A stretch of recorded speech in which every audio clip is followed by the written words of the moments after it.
Philippe Godon, actuellement, eh bien, on a la chance de l'avoir avec nous ici. Il est extrêmement pris. Il a pris un tout petit peu de son temps quand même pour partager au niveau du stand du CNES, du Centre National d'Études Spatiales. Il a pris un peu de temps ce week-end, mais il est en contact direct avec son centre de contrôle à Toulouse parce que, il s'est posé. Alors, quand je dis il, je te présente.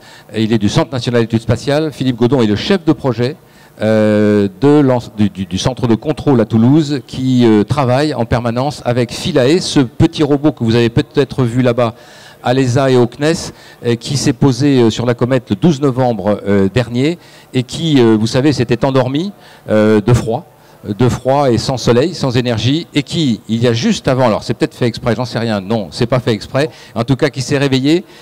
Est-ce qu'il va bien? Est-ce que Philae va bien? On a des nouvelles d'hier après-midi.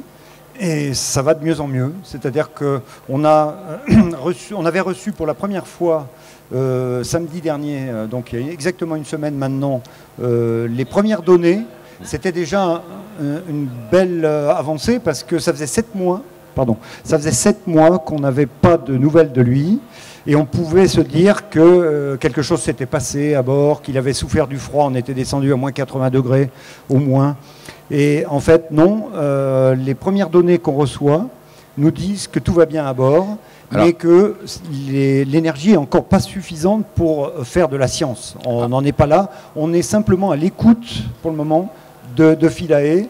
Alors, il faut savoir, pour ceux qui nous écoutent, qui sont là, il faut savoir qu'il faut 10 ans, il a fallu 10 ans pour réaliser le projet, 10 ans pour l'envoyer, énormément de rotation autour de planètes pour pouvoir gagner de la vitesse, et arriver près de cette comète maintenant, dont vous avez vu sans doute les images, et il s'est trouvé le 12 novembre que ce petit robot de 100 kg s'est posé sur la comète. 100 kg, mais 1 gramme. C'est-à-dire qu'il n'y a pas de pesanteur. C'est comme si on était presque en apesanteur. D'ailleurs, il a eu un petit problème, il ne s'est pas accroché. Non, exactement. Il a rebondi. Tout à fait. Et il est sûrement quand même coincé dans des rochers. Et ce qui est extraordinaire, c'est que c'est une histoire incroyable, parce que normalement, il devrait être sur une plaine, il devrait y avoir de la lumière partout, il devrait travailler tranquillement, et on avait peur qu'il meure de chaud. Et finalement... Finalement, on a fait un grand saut lors de ce rebond. On est passé de l'hémisphère d'été à l'hémisphère d'hiver. Donc il a fallu attendre le printemps. Là, on est au milieu du printemps. Et le début de l'été commencera le 25 août. Donc l'optimum pour Philae, le moment le meilleur pour travailler avec lui, ça sera le mois d'août. Mais s'étant réveillé en juin, on pense pouvoir reprendre les activités scientifiques en début juillet et pouvoir travailler au moins juillet, août, septembre, oui, parce voire peut-être un petit peu octobre. La comète, en tournant autour du Soleil, en ce moment, se rapproche tout doucement du Soleil. Elle est quand même très loin, 200 millions de kilomètres ou 170 millions de kilomètres. Là, la comète est à 210 millions de kilomètres. Mais au lieu d'être à 600, 800 millions, 1 milliard de kilomètres, elle est quand même beaucoup plus près. Il y a plus d'énergie, mais il s'est fichu dans un coin où il y a très peu de soleil. Beaucoup d'ombre, hein, voilà. Et ce qui nous faisait peur aussi, c'est qu'on savait pas. On avait fini par deviner l'endroit où il avait atterri. Fini, on pense, par trouver Philae sur des images. Mais l'orientation de Philae sur le sol, qui est très importante pour l'illumination, l'ensoleillement de ces panneaux solaires, elle n'était pas connue, ou difficilement. Et là, tous les calculs, à partir des données qu'on a eues il y a une semaine et hier, montrent qu'on est confiant à la fois sur la localisation et sur l'orientation, la façon dont il est positionné au sol sur la comète. Alors, en fait, là, Philippe, lui, il est ingénieur et il travaille sur la communication, sur la préparation de la gestion des scientifiques, parce qu'en fait, évidemment, tout ça, ce qui est très difficile pour lui, c'est gérer la comète et Philae, et c'est gérer les scientifiques, qui, eux, veulent tous chacun, il y a 10 instruments à bord, ils veulent tous chacun tout de suite que ça marche et qu'ils reçoivent les données. Oui, 10 instruments, 18 sous-instruments différents, mais on va commencer par faire des activités économiques au niveau de l'énergie. On a déjà défini une Et là, on stratégie. parle pas de kilowatts. Hein. Non, on parle de watts. Et actuellement, sur nos panneaux solaires, il y en avait 4 d'éclairés, par exemple. On avait 24 watts. 24 watts pour communiquer à 200 millions de kilomètres, voilà. Faire de l'analyse. Et pour que Philae puisse nous envoyer des données, il en fallait au moins 19. Mais à 20, si on commence à fonctionner, très vite, il y a extinction de Philae. Donc avec 24, ça lui permet de communiquer au moins 4 minutes. 4 minutes, et au lieu de mourir de chaud, finalement, on a eu peur qu'il meure de froid. Oui. Et finalement, il est stabiliser. Voilà, exactement. Non, ça va aussi, sa température va augmenter, mais on espère qu'il ne va pas dépasser sa température de fonctionnement. Alors qu'il aurait dû mourir assez vite, maintenant il va peut-être vivre plus longtemps. Oui, je pense qu'au global, on a transféré le travail du mois de novembre au mois de fin mars, ce qu'on avait estimé, à juin à octobre. En tout cas, moi je voudrais dire une chose, c'est que on est ici, nous on représente ici Aérospace Vallée Midi-Pyrénées-Aquitaine, la Cité de l'Espace, Aéroscopia. On est dans la région sud-ouest. Il est certain qu'on a eu la chance incroyable d'avoir finalement des programmes européens qui sont en France et qui ont un rôle considérable. En fait, au niveau, si vous voulez, il faut bien voir une chose, c'est qu'actuellement, quand on parle de grandes premières spatiales, en particulier évidemment scientifiques, mais on parle on parle de Giotto, on parle de la première comète de Halley qu'on a rencontrée, on parle de le poser sur Titan, par exemple, extrêmement éloigné, un posé sur atterrissage, c'est l'Europe. Donc les Vikings américains, il y avait des grandes premières américaines, il y a eu assez peu de premières russes, il y en a eu quelques-unes, je ne parle pas du vol habité, hein. Mais actuellement, les grandes premières scientifiques mondiales, de niveau mondial, sont européennes, et ça je crois que c'est fantastique. Ça ne veut pas dire que ce n'est pas une collaboration au niveau scientifique. Même sur Rosetta, il y a 2 instruments sur donc les 11 plus 10, 21, il y en a 2 qui sont de responsabilité NASA. Mais à 95%, c'est une sonde européenne. Je peux parler en fait, donc, de la stratégie en question qu'on va employer là dans le futur proche. Qu'est-ce qui va se passer là? Donc on va essayer de faire fonctionner les instruments qui consomment très peu. Attends, excuse-moi, je te rappelle, parce que si on peut mettre les instruments ici, on va faire une chose, on va montrer Philae aussi. On va montrer Philae. Et puis l'astéroïde et ça, on va le montrer. Voilà le petit Philae. Voilà. Alors là, il est en maquette, hein, vous l'avez là-bas, c'est plutôt... Oui, ça fait 1,30 m une fois posé sur ses pieds. C'est évidemment ça une petite maquette. Hein. Il fait à peu près 1 mètre par 1 mètre. Hein, c'est un cube d'1 mètre par 1 mètre qui pèse une centaine de kilos et qui s'est posé sur la comète. C'était quand même extrêmement... Quand des gens comme Philippe Godon ont travaillé sur sa conception, ils ne savaient pas ce qu'était une comète. Ils ne savaient pas... quelle était la surface, enfin il y avait quelques données mais très peu. Donc il faut bien savoir que tout a été inventé en se disant ça pourrait être comme ça, alors on pourrait faire comme ça, etc. Donc c'est quand même une très grande réussite que ça marche quand même. C'était quand même un défi scientifique. Oui, c'est vrai. Donc les instruments, il y en a 10 dessus pour vraiment simplifier, parce qu'on pourrait y passer 1 heure à expliquer ça.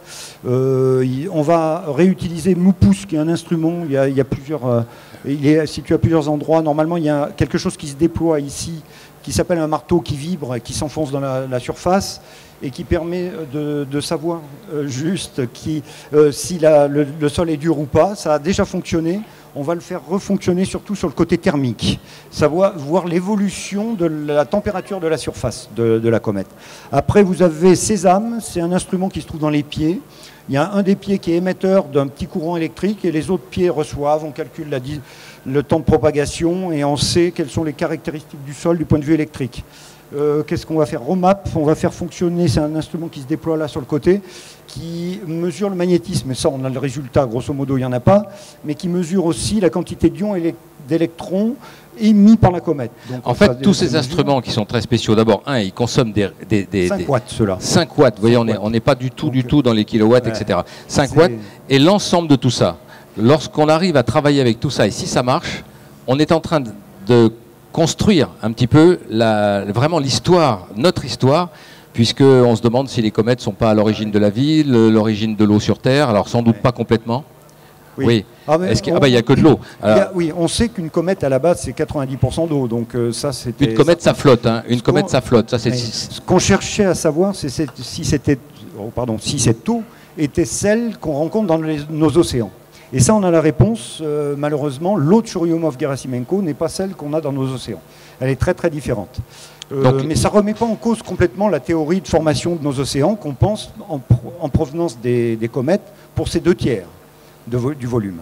La très grosse différence, n'oubliez pas, c'est que d'abord on commençait à connaître les astéroïdes un peu mieux. Ça, c'est une petite maquette un peu comme si on avait une comète. Ça, donc, ça flotte, c'est très léger. La gravité d'ailleurs est très légère, hein, sur place. Ça 10 milliards de tonnes, mais ça veut dire que 100 kg de Philae, c'est, je disais tout à l'heure, 1 gramme. L'équivalent de 1 gramme. Autant dire qu'il suffit qu'il y ait un petit dégazage, quelque chose dessous, pour que le truc se soulève. Enfin. Oui. Et ça, si certains veulent le soulever, ça c'est une météorite qui provient plutôt d'un astéroïde, donc ces objets qui sont plutôt entre Mars et Jupiter, alors que les comètes sont beaucoup plus éloignées. Et ça c'est que du fer et du nickel, ça pèse énormément, ça pèse.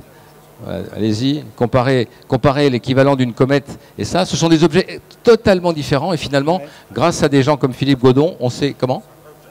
Ah, ça c'est un vrai objet, ça c'est une vraie météorite. C'est 93% de fer et 6% de nickel, donc c'est vraiment quelque chose de ça. Ce sera une belle source plus tard pour on a besoin de métal. Pour un morceau de comète, il faudrait rester à moins 50 degrés au moins pour pouvoir la conserver, puisque c'est de l'eau, c'est une sorte de boule de neige de glace, quoi, en fait. Enfin, boule de neige. Il faut bien se rendre compte que il y a beaucoup de vide, en fait, dans cette eau. C'est pas une glace du genre iceberg très dure. Oui, c'est très peu dense. C'est très peu dense, voilà. Oui, ou plutôt comme une pierre ponce, un peu encore plus légère. Mais on pourrait dire que les comètes, c'est que de l'eau, mais c'est pas que de l'eau, parce qu'en fait, c'est d'une richesse extrême, en fait. Oui, bah, c'est le petit pourcent qui fait qu'on va voir et qui est très intéressant. Ce sont les acides aminés, les molécules organiques complexes qui compensent déjà beaucoup sur la surface, composées sur la surface, et qui fait que la comète, en fait, bien composée d'eau, est totalement noire. Plus noire que le charbon. Donc, oui, une comète, c'est plus noir que ça encore. Oui. Plus noir, alors que c'est à 100 km, vous ne la voyez pas dans le fond du ciel, tellement elle est noire. Donc je pourrais continuer aussi à dire qu'on va faire des prises de vue à nouveau avec Philae, des caméras Shiva tout autour. Il y a une caméra dessous, on va reprendre des images dessous pour voir si on n'a pas un peu bougé en 7 mois. On va utiliser Concert, ce sont ces antennes-là qui au départ servent à faire la radiographie de l'intérieur de la comète. L'onde émise par les antennes traverse la comète, est reçue par Rosetta de l'autre côté, et on en déduit les grosses structures. Hein, mais pour ça, et là Philippe Godon représente le CNES, et notamment le fait que le CNES et le DLR allemand ont réalisé cette expérience en quelque sorte en tant que telle de Rosetta, mais on n'a pas parlé de Rosetta parce qu'ici il ne représente pas l'Agence spatiale européenne, qui a une sonde spatiale qui elle est autour de la comète, fait la communication avec Philae, et aussi sert d'expérience scientifique et d'image. Elle image la comète. Donc l'Agence spatiale européenne, évidemment, a emporté Philae avec elle. Et tout ça a fonctionné avec une coopération européenne absolument extraordinaire. Ah oui, on est très satisfait, oui. Et d'ailleurs, là, on est en négociation avec eux. Parce qu'actuellement, Rosetta était à 203 km au moment où on a eu notre première communication. C'est très loin. Et on leur demande de se rapprocher de la comète parce qu'on aura de bien meilleures communications. Là, on n'a que 4 minutes. Il nous faut 20 minutes, une demi-heure pour pouvoir travailler avec Philae. Sauf que l'agence n'a pas très envie d'arriver tout près de la comète parce qu'elle a les lunettes pleines de particules de poussière et de glace qui obstruent ses optiques pour se repérer. Donc en fait, ils ont peur qu'elle soit déstabilisée, d'ailleurs ce qu'elle est souvent. Oui. Et donc l'agence dit non, on ne se rapproche pas. Et puis en même temps, eux, ils veulent se rapprocher au plus près. C'est une négociation. On a réussi à avoir 180 km de distance. Ah, c'est pas beaucoup. Ouais, bon. C'est mieux que 200. C'est mieux que 200. Et surtout, il va falloir que ça voudrait 150 au moins. Bon, bah écoutez, vous entendrez ça sans doute aux 20h de temps en temps, parce qu'on parle souvent et tant mieux, de l'expérience scientifique et de l'aventure scientifique. En tout cas, je pense qu'on peut peut-être applaudir Philippe Godon, qui fait un travail fantastique avec, évidemment, toutes les équipes qui travaillent en permanence à Toulouse et en Europe entière. Merci beaucoup.